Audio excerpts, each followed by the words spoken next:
Hey, welcome back to my channel. Today, I'm really excited to share another honest review for you.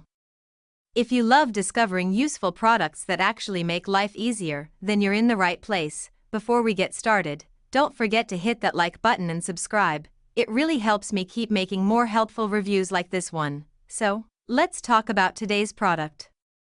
From the very first look, it feels like something designed with both style and function in mind.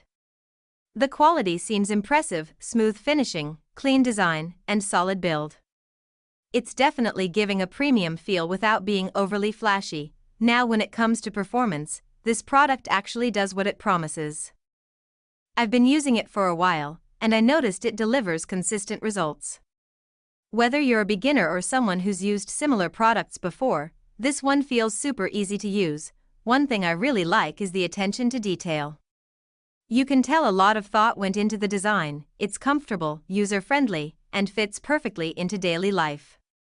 Plus, it doesn't take much effort to set up or maintain, which is always a big win for me. If you're wondering whether it's worth it, I'd say yes, especially if you value something that combines good quality, practical features, and great looks. Of course, everyone's needs are different, but overall, this one feels like a smart choice. Alright, that's all for today's review. I hope this helped you get a better idea before making your decision. If you've tried this product, let me know your experience in the comments. I'd love to hear your thoughts. Thanks so much for watching. Stay tuned for more honest reviews coming soon. Until next time, take care and see you in the next video.